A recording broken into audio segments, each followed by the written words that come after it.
Greetings, Dreamweaver believers. Greetings, Dreamweaver world. Hope everybody's doing alright tonight. So tomorrow's the last day for the series, the Christmas series. And I will not disappoint. Well, I'm sure I'll disappoint my enemies, but hey, who cares about that, right? Alright, so let's go ahead and get started on today's lesson. You know, I'll say it again. I don't know why people keep thinking that I'm going to change things. It's like, it really is like every moment people think I'm going to change something. Always trying to make me look fake. Always trying to make me look like I don't know what I'm doing. Always trying to set me up on some deception to where I'm not even doing anything wrong, but they try to make it look like that. We'll talk about that in a little bit. Alright, so the first quote from Buddha, of course, talks about karma. And, you know, if you don't do anything wrong, you don't have to worry about karma. Hey, what's up with that, right? But it's all about cause and effect, you know, and again, we'll talk about this in a little bit. But whenever you learn how to truly interact with people, even people who don't agree with you, you can still get along with them. I mean, hey, I created a government that protects everybody, even people who don't agree with me. I mean, talk about a compassionate nature. I was trying to do something for everybody, and now I'm about to where I'm just going to take it away. You know, I mean, people can't respect my right to have my religion. You know, it seems like people think that I'm dividing this into two. You know, and it's not. It's just one thing. The government rules all things. I mean, it can rule everything from an individual to a global society and anything in between. You know, corporations, religions, governments, everything. According to whatever universal rules that are particular to whatever organization it is. Of course, on a governmental standard, it has to be completely universal, and that's why I created it. So everyone can be protected. So anyway, the thing about karma is that you need to remember that karma can actually be your friend if you do the right things. But even in a transcending way, you know, I teach you that there's no such thing as gods or goddesses. There's just one God. It's just me. So if you think about what karma really is a goddess in the Hindu pantheon. So when you look at it that way, karma doesn't really exist. Now, that doesn't mean that you should go around doing bad things. But we'll talk about that in just a minute. So, let's go ahead and talk about the temptations of Buddha and Jesus, and then also the selection from the Quran. You know, I've been tempted, like it says, beyond what anybody else has. And, I mean, it's on a whole different level now that there's this technology that can access my mind. You know, yeah, I've got this protective bubble around me, so to speak. I've got this thing that the spirit that makes me invincible. But still, they can get into my mind through dreamscapes or whatever, or however, you know, and so I really had to step it up as far as the enlightenment. And I'm sure that they knew that. You know, there hasn't been any spiritual leader that has ever had to go through what I've been through. But still, you know, it comes down to being reborn into the unborn and having some kind of way to understand that there's only one way to do things. It doesn't matter what's wrong or right. It doesn't matter what's good or bad, all in quotations. Because there's just one absolute way to do things. And so then you don't have to worry because you already know what to do before a situation even happens. And that's what's so cool about the Dreamweaver way, is that you don't have to worry about temptation. And let me say this. Like I said, people are constantly trying to make me look bad because they know I'm not even going to give in to temptation. All of this stuff isn't even a question for me. So what they resorted to now is just to try to make me look bad. Set things up to where it looks like I'm doing something, but I'm really not. And I'm just like, people, how low do you have to get? Just accept the fact that I'm not going to sin. You're never going to catch me doing something wrong like that.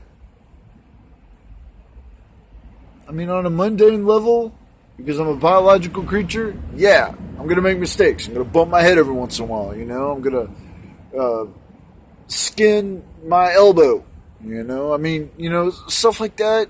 Mistakes on a mundane level, yeah.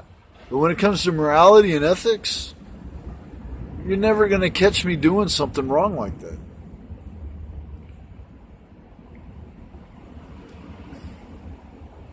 So, I'll never change.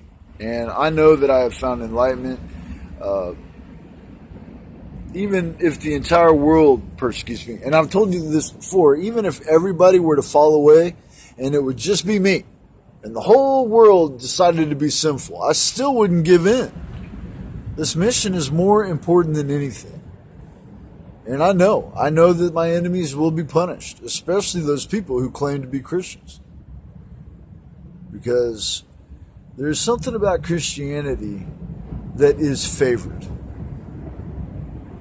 And of course, the irony is that most Christians are possessed by demons because they're idolaters. So that's why the most severe punishment will happen to so-called Christians.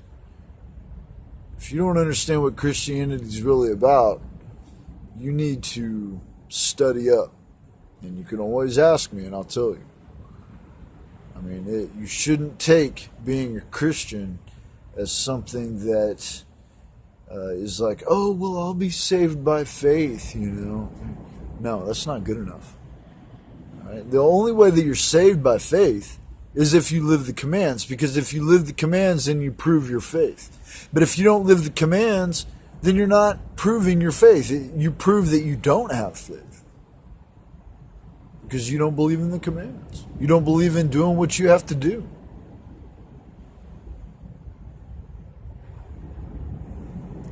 You need to understand it, folks. So again, I would remind you to, if you want, even copy and paste this Buddha selection, the last part of it, the second half, because it will teach you how to get through any temptation. And it all comes down to ignorance. All right?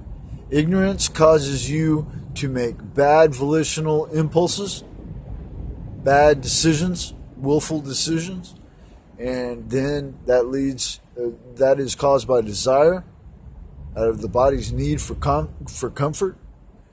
And so you make these bad decisions, and then bad things happen, cause and effect. All right? That's why you need to live the unconditional. I know a lot of people make fun of me because I have this thing called the unconditional, but that's the way it is. I teach you to meditate on the formless, and then out of the formless comes the unconditional. Call it creation, call it whatever you want. It's the wisdom of the ancients. All right? People, it doesn't matter to me if you agree with me or not. You learn how to take it back to the unborn state, get reborn into the unborn. You will unlock all your potential. And then you live the unconditional. And then, like I said, even if you're persecuted, you know you're doing the right thing. There's no question about it. That's the way to true happiness. Because what did I say last time?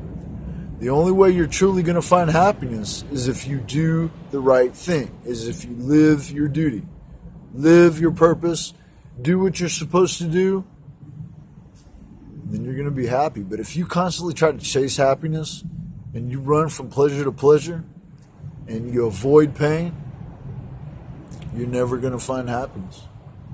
You'll keep chasing and try to run down happiness and chasing it until the day you die, and you'll never find it. But listen to me, folks. I'm not just saying this and making it up. This is the truth. You know, I'm here to help you. Everyone, I'm here to help you. And my enemies constantly try to get me so angry that they think I'm going to sin and I'm just not going to do it. Yeah, I get angry at them because they're doing things that are not right morally or ethically. There isn't anything that they're doing that is right. And there's reason for righteous anger. But I'm never going to let it go to an extreme to where I sin. You know, what would be the purpose of that? You know, I mean, what good would come from me getting so ticked off that I break the unconditional, that I sin? And the things that they want me to do isn't even something that I desire to do. It's not a temptation. And they don't seem to understand that. Or like I said, they do understand it, and they're just trying to make it look like I'm a bad person. They're trying to make it look like I do these things. But, you know, when it comes down to it, unless they have any video proof, which they won't because I don't do the things that they're trying to get me to do, they don't have anything. So, let's talk about your mind. Your mind can be your friend or enemy. That's why I teach you what I teach you, so you can become one with yourself. You know, it is so important for you not to have any kind of battle within. You know, when you have those conflicts within yourself, it's only a distraction, and plus it does tempt you to do evil things. But when you learn how to be friends with your mind, so to speak, then you have that integrity, you know, and you won't give in to temptation. You won't feel the need. You won't want to. You will understand that there is no purpose in giving in to temptation. And, you know, I've said it. Once you repent, people, even the people that are closest to you, might turn on you and try to even betray you, like what happened to me. That's why you have to have that integrity. You got to have that strong willpower, you know, to be able to let people go if you have to. You know, and like I said, they can't let me go. They won't leave me alone because they know that what I've created is awesome. And they want to be a part of it, but they did it the totally wrong way. And I said that from the beginning of the persecution. And y'all probably remember. I said, look, you're doing this the wrong way. This is not going to end up good for you because you're going to continue and make it worse and worse and worse for yourselves. And sure enough, what's happened? And every time I tried to show them mercy, what did they do? They took it as a sign of weakness. It's not like I've been stubborn in this and that I haven't tried to work with them. I've tried to show them mercy 3 times last year and they rejected it. They thought I was getting weak. And so that's why I took away the empire. And now here we are a year later and I'm about ready to take away the secular government. And so you should learn the lesson from last year and know that I will do it. As well as deleting the entire world.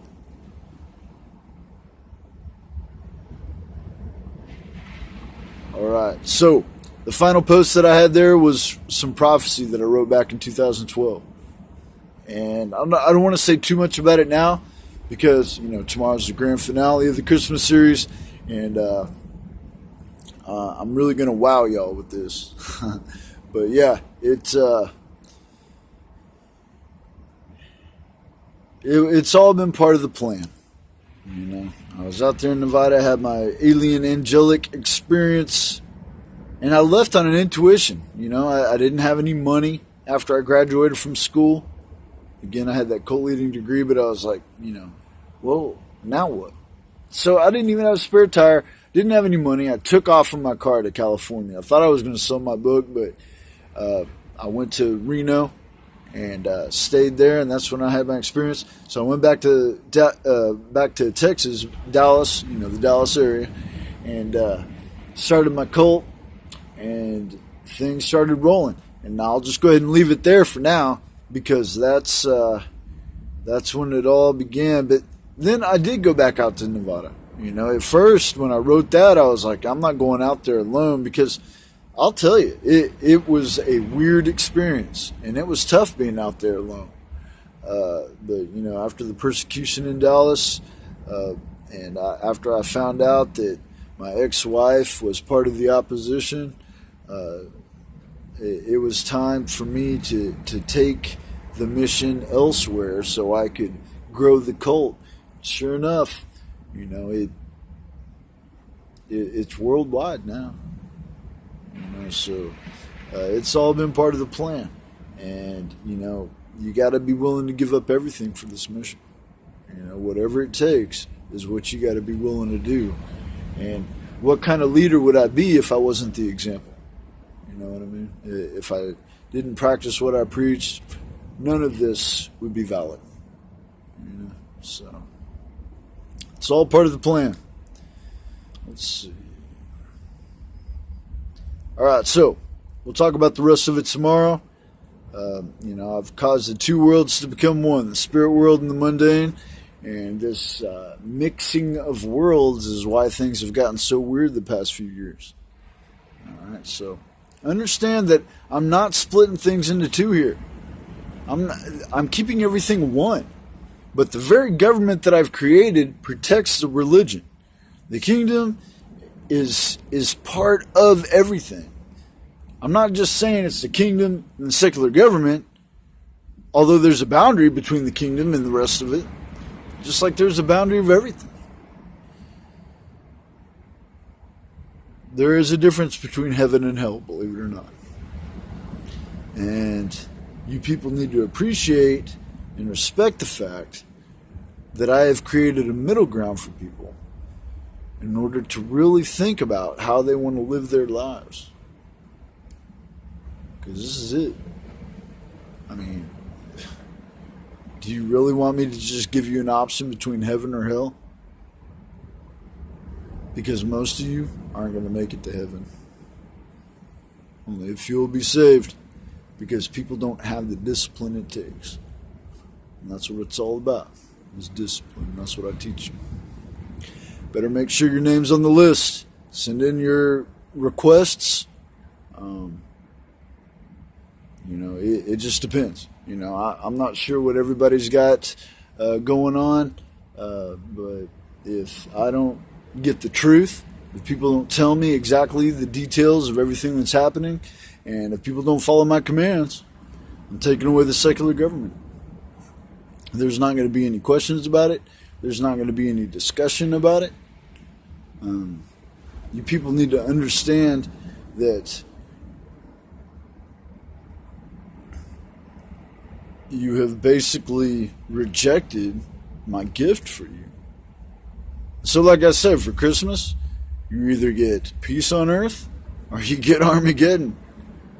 I mean, it's your choice. And don't think that I'm not strong enough to do it, because detachment and contentment, like I said, there isn't anyone who's necessary for the new world. Even if everybody were to destroy themselves, there would still be a new world with just different beings. Alright, that's good enough for tonight. Dreamweaver believers, continue living righteously. Continue living the Dreamweaver way. Peace.